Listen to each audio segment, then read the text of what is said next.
Edumi Podcast, educate, healthy, and happy.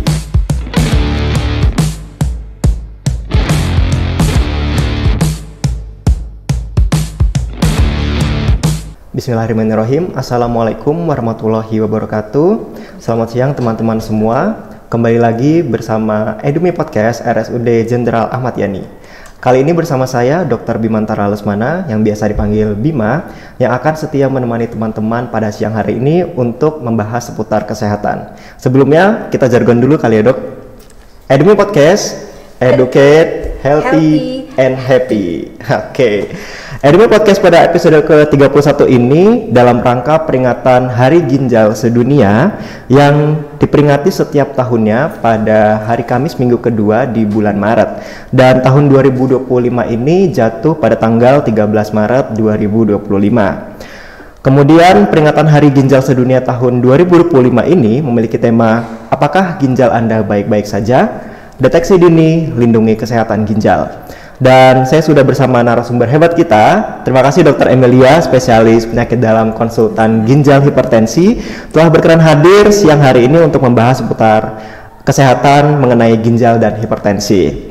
Nah dok, sebelum kita membahas mengenai materi ginjal, saya akan memberikan pandangan sedikit mengenai penyakit ginjal yang ada di dunia dan di Indonesia. Nah, berdasarkan dari data Global Burden Disease, penyakit ginjal kronis atau chronic kidney disease atau penyakit ginjal kronis itu mencapai angka 200 juta kejadian di seluruh dunia dok, yang rata-rata pasien CKD banyak terjadi di negara-negara dengan low middle income. Nah, sedangkan di Indonesia sendiri dok, angka prevalensi PGK atau CKD itu berdasarkan data Riskesdas tahun 2018 meningkat 0,1% selama 5 tahun terakhir dihitung dari 2013, yaitu meningkat dari 0,2% sampai 0,3%. Nah, walaupun ada keterbatasan data mengenai prevalensi penyakit ginjal di Indonesia, angka kejadian pasien yang menerima terapi transplantasi ginjal atau cuci darah atau hemodialisa itu meningkat pesat. Nah, oleh karena itu kita akan berdiskusi singkat mengenai ginjal bersama ahlinya yang sudah ada di hadapan saya, Dr. Emilia, spesialis penyakit dalam konsultan ginjal hipertensi. Nah, menurut Dr. Emil, sebagai seorang konsultan ginjal, sebenarnya apa sih dok makna dari peringatan Hari Ginjal Sedunia ini? Monggo dok. Ya, terima kasih Dr. Bima. Ya, jadi memang sebagaimana tadi dalam intro Dr. Bima, memang kita setiap tahun bagi kita yang berkecimpung di dalam pasien-pasien penyakit ginjal, terutama saya sebagai konsultan ginjal maupun teman-teman perawat dialisis, Hari Ginjal adalah hari yang secara gegap gempita memang kita rayakan dan maknai setiap tahunnya. Secara filosofi apa sih makna dari peringatan Hari Ginjal ini kita semua sedang ingin meningkatkan kesadaran global. Tujuan utamanya adalah meningkatkan kesadaran global tentang penyakit ginjal ini. Seperti kita tahu, penyakit ginjal terasa sekali kan dalam praktek sehari-hari, baik Dr. Bima sebagai dokter umum maupun sampai dengan level saya sebagai konsultan ginjal, angkanya semakin meningkat. Tadi dibilang sampai segitu ya. BPJS baru-baru merilis data tentang bagaimana gagal ginjal ini menghabiskan dana sampai 11 triliun tahun 2024 kemarin. Jadi dia langsung sepertinya akan head to head dengan penyakit katastropik lain seperti jantung, stroke maupun cancer ya. Jadi Hari Ginjal ini kita semua ingin meningkatkan kesadaran untuk deteksi dini dan upaya pencegahan, kemudian juga adalah bentuk dukungan kita bahkan kepada pasien-pasien dengan penyakit ginjal. Sungguh luar biasa sekali, penyakit ginjal ini termasuk dalam salah satu catastrophic disease yang bisa menjadi burden pada pemerintah juga ya dok ya? Berarti ya dok ya? Sangat membebani negara. Nah, oleh karena itu Dr. Emil juga sudah bilang bahwasanya kita harus meningkatkan awareness atau kesadaran masyarakat untuk menjaga kesehatan, terutama kesehatan ginjal itu sendiri. Nah, kemudian dok, berhubungan dengan tema yang diusung pada tahun 2025 ini, apakah ginjal Anda baik-baik saja? Deteksi dini, lindungi kesehatan ginjal. Untuk tahun sebelumnya sekiranya apa ya dok ya? Oh, ya. Dan apa yang membedakan di tahun 2025 ini? Ya, memang WKD ini spesial karena dia tiap tahun beda-beda topiknya. Kalau topik tahun lalu kita bicara tentang kesetaraan akses, tentang bagaimana masyarakat dengan berbagai keterbatasan pun diharapkan bisa dapat akses yang sama. Tahun sebelumnya lagi tentang bagaimana kita lagi banyak bencana, waktu itu bagaimana ketahanan kita, ketahanan dalam menghadapi bencana. Nah, tahun ini temanya are your kidney okay? Artinya apakah, jadi fokus tahun ini adalah deteksi dini. Jadi mungkin karena dirasa juga oleh pihak secara global memang angkanya meningkat, dan tentu deteksi dini menjadi poin yang sangat penting. Jadi yang membedakan itu tahun ini, Dokter. Baik, terima kasih, Dok. Oleh karena itu, kesadaran masyarakat atas kesehatan sendiri, terutama kesehatan ginjal, itu sangat penting untuk dijalani sebagai masyarakat Indonesia tentunya, Dok ya. Karena penyakit ginjal sendiri itu bukan hanya tugas seorang dokter dan bukan tugas seorang pemerintah untuk menanggulangi burden cost ya, Dok ya. Nah, itu juga tugas masyarakat Indonesia untuk membantu kita para nakes menanggulangi semua beban-beban yang menjadi beban negara, salah satunya seperti itu. Nah, kemudian, Dok, tadi kan kita sudah membahas mengenai prevalensi penyakit ginjal yang ada di dunia dan di Indonesia. Nah, sekarang kita makin menyempit ya, Dok ya, semakin menyempit. Nah, sekarang gambaran kasus penyakit ginjal khususnya di Rumah Sakit Umum Jenderal Ahmad Yani itu kira-kira seberapa katastrofik atau seberapa banyak sih, Dok, yang biasa ditangani kayak seperti itu? Mungkin karena kita Rumah Sakit Jenderal Ahmad Yani adalah rumah sakit rujukan regional begitu, dan kita menerima banyak rujukan dari baik wilayah Kota Metro, Lampung Tengah maupun Lampung Timur. Itu terus terang ya tinggi ya, Dokter Bima. Jadi kalau saya ibaratkan satu bangsal kelas 3 nih misalnya. Jadi di satu bangsal itu maksimum kapasitas itu ada di 26 pasien, itu pernah 14 itu pasien saya. Per hari ini misalnya 14 itu adalah pasien saya, dan yang menjadi pasien saya karena ini rumah sakit tipe B itu adalah tentu adalah penyakit ginjal, dalam hal ini tadi penyakit ginjal kronik yang stadiumnya sudah berat ya, stadium 5 ini kita bicara tentang stadium 5. Bayangkan tadi saya mungkin menambahkan sedikit gambaran tentang bagaimana ini menjadi global burden. Kalau saya ingat 2 atau 3 tahun lalu pada Hari Ginjal saya masih menyatakan berdasarkan data bahwa 1 dari 10 orang itu menderita penyakit ginjal kronik dalam berbagai stadiumnya. Maka pada data terbaru global burden itu 1 dari 7, Dokter Bima. 1 dari 7. 1 dari 7. Berarti lebih banyak lagi. Lebih banyak lagi yang menderita penyakit ginjal. Nah, itu kan secara global ya. Tapi dalam prakteknya ya, karena ini mungkin tadi saya bilang rumah sakit rujukan, jadi yang kesini tentu berat, sehingga saya bisa bilang yang gagal ginjal stadium akhir yang memerlukan terapi pengganti ginjal, dalam hal ini cuci darah, itu satu ruangan, tetapi memang sifatnya dinamis ya. Kadang dia tidak hampir separuh begitu, tetapi secara umum selalu di atas 30% menurut saya dari bangsal kelas 3 yang sekarang saya sedang layani begitu. Oke, berarti memang setiap harinya pasti ada saja ya, Dok ya, yang datang dengan penyakit ginjal, terutama yang sudah mungkin komplikasi ya, Dok ya, banyak juga.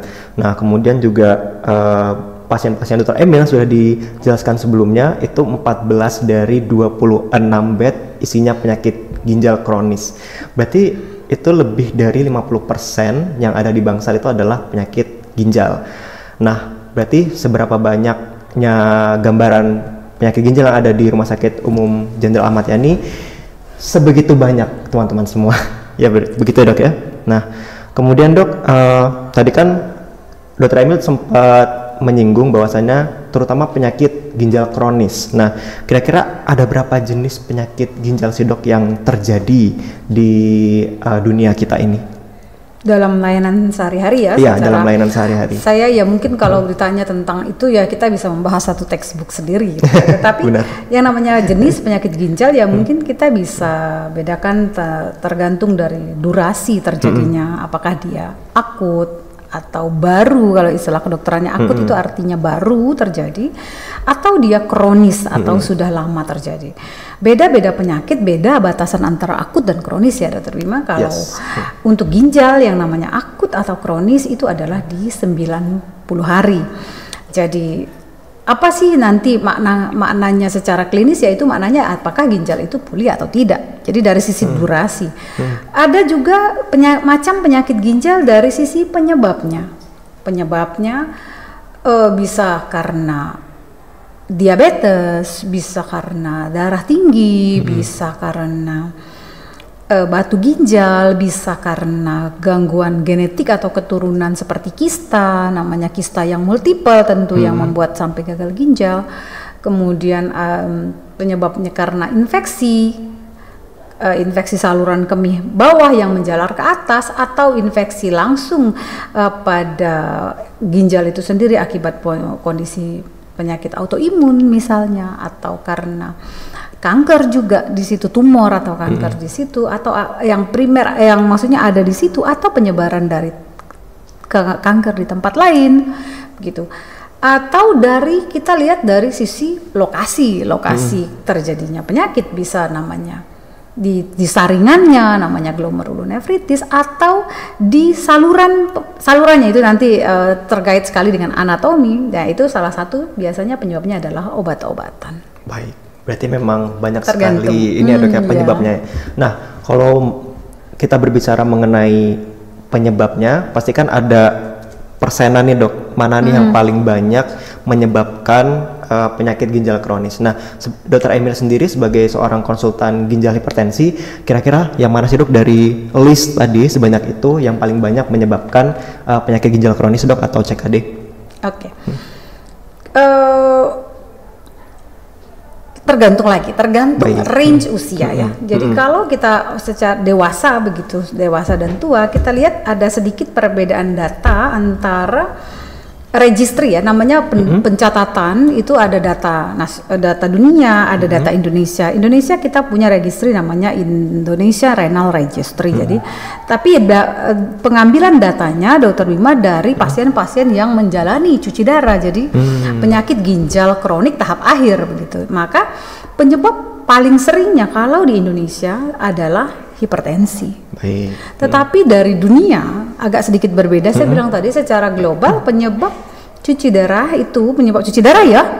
atau kalau kita bisa ekstrapolasi berarti memang betul sama juga penyebab CKD begitu adalah diabetes. Baik. Berarti gitu. Memang non communicable disease banget lah ya dok ya. Jadi memang nggak hanya infeksi teman-teman semua. Jadi pola gaya hidup ya dok yang memang seharusnya kita pikirkan untuk menjaga kesehatan tubuh kita. Nah, salah satunya juga penyakit ginjal kronis ini bisa disebut sebagai silent killer nggak sih dok? Kalau menurut Dr. Emil, seperti misalkan kalau kita sendiri sebagai masyarakat umum nih, banyak nih yang mereka itu datang sudah komplikasi, sudah sesak napas, sudah kakinya sudah bengkak seperti itu. Nah, itu kan yang di stage mungkin 4 dan 5. Nah, kira-kira gimana sih dok cara kita mendeteksi dini apakah kita tuh sudah bisa mendeteksi bahwasannya kita tuh terkena penyakit ginjal kronis? Kan kalau stage dari penyakit ginjal kronis itu kan dimulai dari 1, 2, 3 seperti itu dok. Nah kan kadang-kadang kan juga tidak memiliki manifestasi klinis atau tidak ada gejala. Nah itu bagaimana dok? Ya betul, saya setuju sekali bahwa memang penyakit CKD tadi ya, dia memang khas sekali, dia bisa tidak memberi gejala walaupun kita secara teori bisa bilang gejala penyakit ginjal itu A, B, C, D, E misalnya bengkak, lemas, sesak, gatal gitu, tetapi pada sebagian besar dari pasien itu dia sama sekali tidak memberi gejala, Dokter Bima. Jadi bagaimana cara kita untuk mengetahuinya? Diperiksa. Cuma dengan diperiksa. Hal paling jadi kita tidak bisa bilang dia tidak ada CKD cuma dari bengkak, ada bengkak nggak ada. Ada sesak nafas nggak ada muntah-muntah nggak ada ini nggak ada, sudah aman, tidak. CKD ini dia harus diperiksa. Apa sih yang diperiksa? Ya mulailah dari yang paling simpel, tekanan darah. Boleh satu kita periksa dulu tekanan darah. kalau ginjal salah satu fungsinya kan menjaga tekanan darah ya, sehingga kalau dia sudah tidak optimal atau dia terganggu, biasanya hal paling nampak duluan paling dasar adalah dari tekanan darah. Dan misalnya memang pasien ini misalnya usia muda, dia tekanan darahnya tinggi, tetapi kalau sudah minum obat tetap tinggi. Nah itu kita langsung hati-hati. Langsung hati-hati ya, Dok. Yang kedua, apalagi yang kita periksa, yaitu darah itu sendiri dengan pemeriksaan kadar yang paling simpel adalah kadar kreatinin. Karena nanti dari hasil kreatinin itu kita masukkan ke dalam rumus laju penyaringan ginjal, itu kita masukkan ke rumus dari hasil kadar kreatinin. Yang ketiga itu urin. Jadi ada atau tidak buih di dalam urin. Baik kasat mata ada, kita periksakan ke laboratorium, itu adanya protein misalnya di dalam urin. Jadi ketiga ini, lihat tensinya, periksa kadar kreatinnya, dan yang ketiga periksa kadar protein di dalam urin atau darah juga bisa. Jadi maksudnya ada sesuatu di dalam urinnya yang kalau ginjal kita normal tidak ada. Kalau ginjal kita normal, di dalam urin kita tidak ada protein dan tidak ada darah. Baik. Nah, berhubungan dengan itu, Dok, yang kita tidak bisa melihat mengenai manifestasi klinis atau gejala dari penyakit ginjal kronis dan memang harus diperiksa secara berkala. Nah, kira-kira butuh berapa waktu, Dok, untuk kita tuh setahun berapa kali mengecek kesehatan, terutama untuk penyakit ginjal itu sendiri, Dok? Oh ya, tentu tiap-tiap jenis populasi kan berbeda-beda ya. Jadi kita pertama tentu kalau bicara tentang deteksi tadi, kita lihat dulu apakah kita berisiko.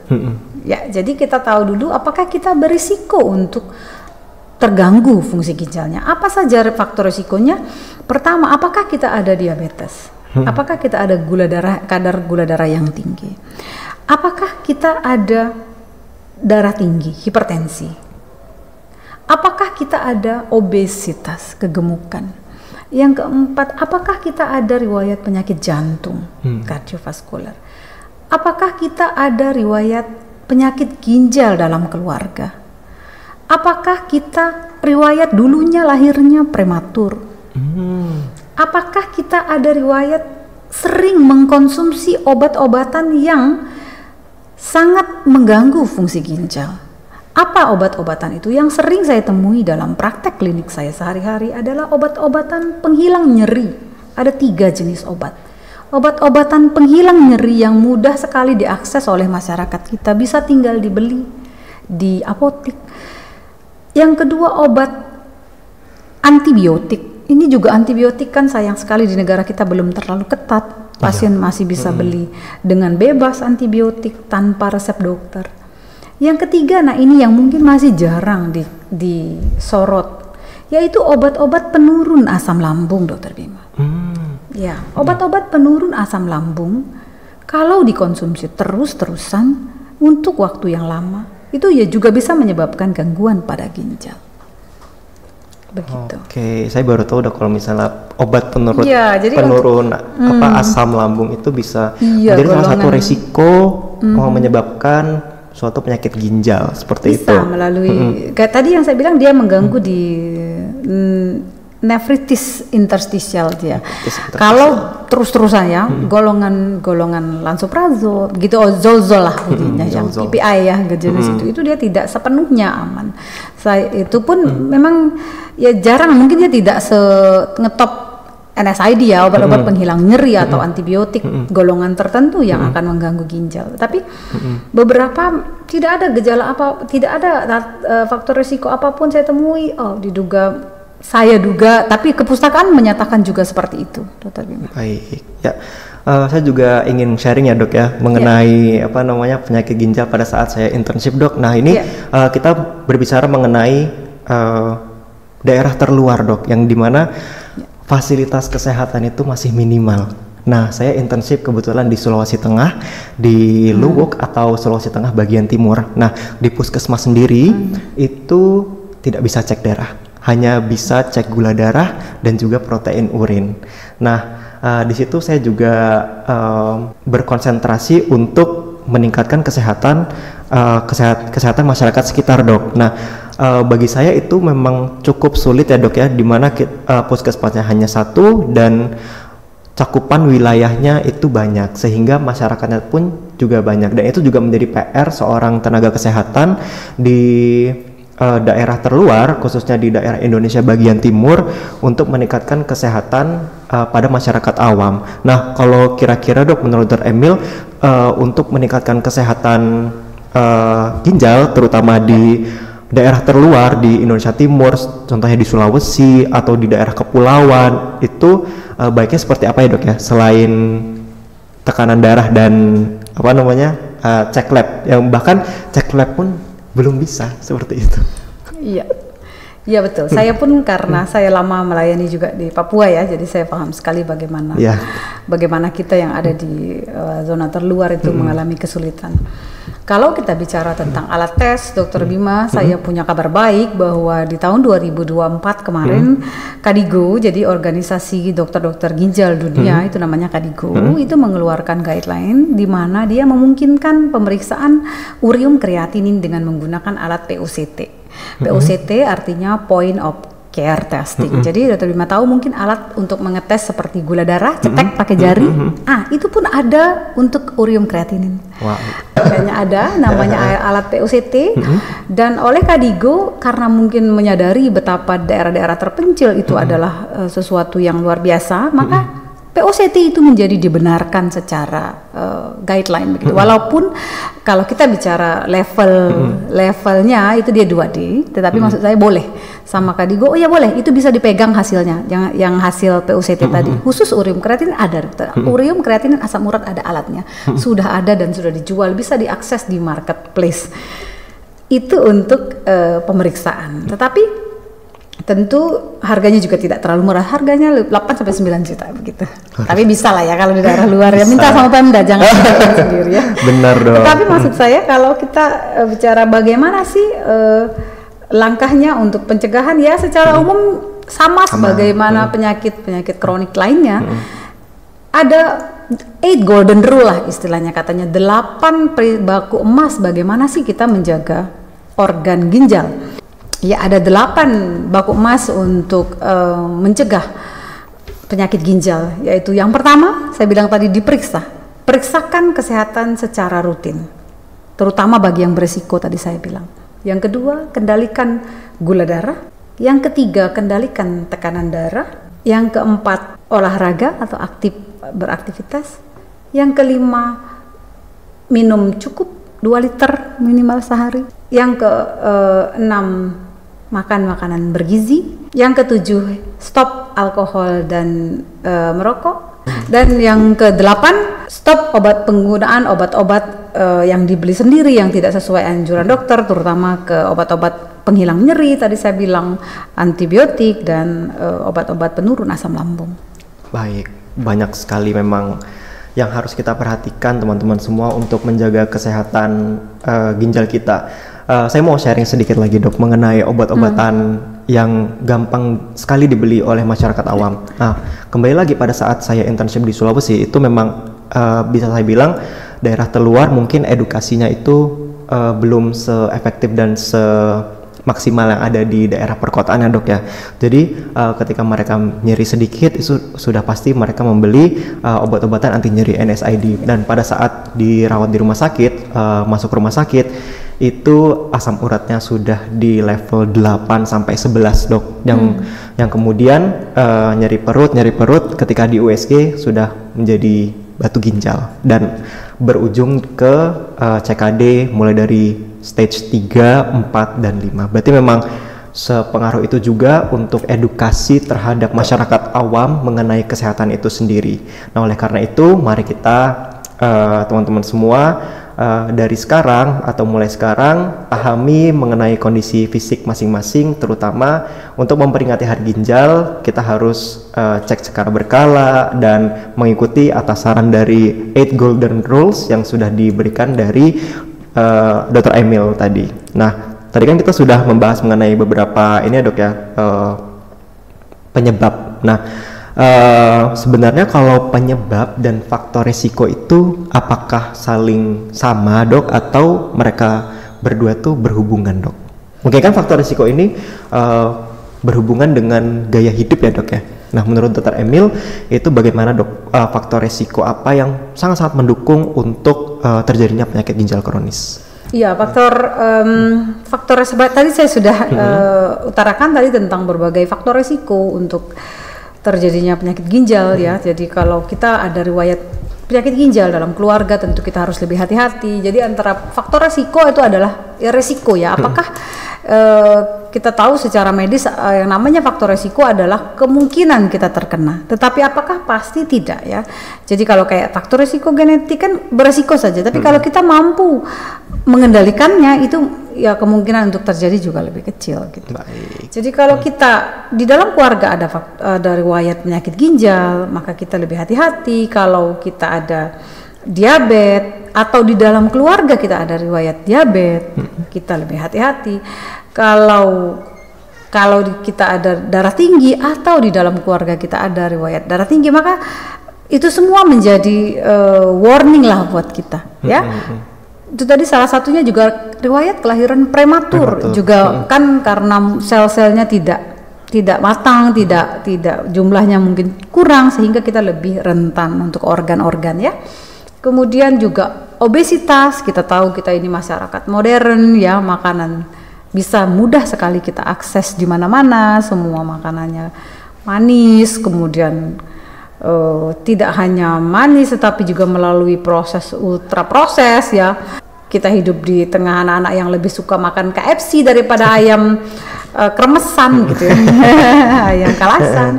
Dan itu semua membuat resiko obesitas. Obesitas juga membuat salah satunya ya penyakit ginjal. Kemudian gaya hidup yang kurang gerak tadi, makanya kan 8 golden itu terkait dengan tadi 8 golden rules yang kita bilang tadi. Jadi kalau kita secara umum harus samalah dengan penyakit kronik lainnya, karena penyakit kronik itu menjadi penyebab dari penyakit ginjal. Jadi kan ginjal ini adalah kondisi sangat dihilir sebetulnya, kondisi gagal organ. Jadi kita harus bekerja lebih hulu. Jadi apa yang bikin penyakit kronik ini tadi? Mulai bahkan segala risiko terkait kondisi ancaman kesehatan sebenarnya sudah dimulai dari bahkan bagaimana kita di dalam kandungan dan saat kita lahir. Tadi salah satu risiko adalah prematur. Baik, berarti itu juga berhubungan dengan penyakit genetika ya dok ya? Iya, penyakit genetik tidak genetik kalau prematur, tetapi yang genetik adalah adanya kondisi kista, kondisi polikistik namanya, atau memang kelainan bawaan ginjal seperti ginjalnya menyatu di tengah begitu, atau cuma satu. Ada juga kelainan genetik yang dimana ginjalnya cuma satu. Baik, baik dok. Tadi kan sudah disebutkan juga bahwasanya kita itu hidup di dunia yang modern, di mana anak-anak itu lebih memilih ultra processed food atau junk food dan sebagainya. Nah, beberapa waktu lalu di sosial media dok, itu diberitahu juga terjadinya kasus gagal ginjal pada anak-anak. Nah, kenapa ini bisa terjadi dok? Di luar dari ultra processed food dan juga gaya hidup lainnya. Mungkin apakah ada faktor lain yang menyebabkan anak-anak itu menjadi penyakit ginjal kronis dok? Oh ya, itu mungkin dokter ginjal anak yang lebih berkompeten untuk menjawab. Tetapi secara umum saya bisa bilang kondisi yang kemarin sempat rame ya, viral ya, tentang gagal ginjal akut pada anak itu kan terkait dengan zat pembawa di dalam sirup ya. Di dalam sirup itu berarti kemungkinan adalah toksisitas, istilahnya keracunan langsung dari zat gitu. Jadi itu, dan kemudian tentang terkait ultra proses ya betul. Jadi kan banyak juga ya influencer yang betul menyatakan bahwa minuman kemasan dengan kadar gula yang sangat tinggi atau menggunakan kadar gula zat pengganti gula itu juga tidak sehat. Saya bisa bilang baik melalui mekanisme kelebihan gula sebagaimana pada kondisi diabetes maupun kerusakan langsung pada sel-sel ginjal akibat zat-zat kimia yang ada di dalam minuman-minuman kemasan tersebut. Baik, berarti memang ada sedikit toksisitas yang terkandung dalam obat ya dok ya. Kerusakan langsung dari sel ginjal, sel-sel penyaring ginjal itu akibat dari bahan-bahan kimia gitu. Oke, berarti sekarang sudah ditarik semua dok ininya obat-obatannya? Kalau yang sirup ya kayaknya ya saya tidak terlalu mengikuti lagi, tetapi rasanya ya ditemukan ada zat pembawa golongannya etilen glikol kah? Saya lupa juga, tetapi ya rasanya itu sudah ditarik dan perusahaan farmasinya sedang menghadapi konsekuensi yang lumayan berat terkait itu ya rasanya Dr. Bima ya. Saya nggak ngikutin lagi sih. Ya semoga memang apa yang sudah diedarkan sekarang sirup-sirup untuk anak terutama yang belum bisa minum tablet itu sudah ditarik ya dok ya, karena kan kasihan juga guys Dr. Emil nanti dapat ginjal anak. Baik. Terima kasih banyak Dr. Emilia, spesialis penyakit dalam konsultan ginjal hipertensi atas waktunya. Sahabat Edumi, alhamdulillah kita sudah mendapatkan banyak ilmu tentang kesehatan ginjal dan hipertensi dari ahlinya yaitu Dr. Emil. Semoga teman-teman semua mengerti, paham dan jelas dengan semua yang sudah disampaikan Dr. Emil mengenai kesehatan ginjal. Dan saya juga turut senang mendapat informasi dari Dr. Emil bahwasannya kita hidup di era sekarang itu sudah ada POCT tadi dok, sangat membantu sekali untuk tenaga kesehatan kita di daerah terluar khususnya di Indonesia Timur yang mungkin secara fasilitas kesehatan itu masih sangat-sangat kurang, dan itu menjadi suatu konsentrasi bagi pemerintah bagaimana cara mereka untuk menanggulangi penyakit katastrofik yang ada di Indonesia, khususnya di penyakit ginjal kronis atau chronic kidney disease.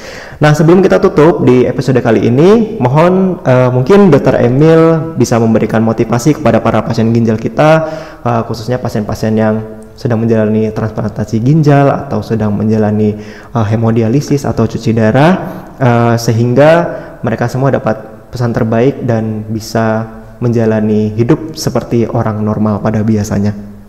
Mungkin. Ya, terima kasih Dr. Bima untuk pasien-pasien gagal ginjal yang sudah menjalani terapi pengganti ginjal. Pesan dari saya bahwa Bapak Ibu tidak sendiri, bahwa ada kami semua tim tenaga kesehatan yang bergerak di bidang dialisis yang akan selalu siap melayani dan mengiringi perjalanan panjang ke depan kehidupan Bapak dan Ibu. Jadi memang diagnosis bahwa ini ginjal sudah tidak berfungsi dan kemudian harus menjalani terapi pengganti ginjal selama sisa kehidupan memang adalah sesuatu yang lumayan berat, tetapi percayalah bahwa masih tetap ada yang bisa kita upayakan, yaitu bagaimana caranya Bapak dan Ibu tetap bisa memiliki kualitas hidup yang tidak berkurang walaupun sudah dinyatakan gagal ginjal. Terapi pengganti ginjal bisa berupa transplantasi ginjal, bisa berupa cuci darah menggunakan membran perut atau yang dinamakan CAPD, atau dengan yang selama ini sering kita temukan yaitu cuci darah menggunakan mesin atau hemodialisis. Demikian. Baik, terima kasih banyak Dr. Emil atas pesan kepada seluruh masyarakat yang mengidap penyakit ginjal. Semoga Bapak dan Ibu semua dan juga teman-teman yang sedang menjalani cuci darah ataupun transplantasi ginjal dapat menjalani sebagaimana orang normal dan dapat meningkatkan kualitas hidup atau quality of life yang lebih baik ke depannya. Nah, terima kasih Dr. Emil dan sahabat Edumi Podcast. Usai sudah podcast kita kali ini, semoga teman-teman semua yang melihat dan mendengar podcast ini dapat menjadi pelajaran dan implementasi baik dalam kesehatan tubuh kita, terutama kesehatan ginjal. Jumpa lagi dengan Edumi Podcast berikutnya, tentu saja dengan tema-tema kesehatan dari narasumber profesional dari RSUD Jenderal Ahmad Yani. Nah, sebelum kita tutup, kita jargon dulu ya dok ya. Edumi Podcast, educate, healthy, and happy. Terima kasih. Akhirul kalam, wassalamualaikum warahmatullahi wabarakatuh. Waalaikumsalam warahmatullahi wabarakatuh. Edumi Podcast, educate, healthy, and happy.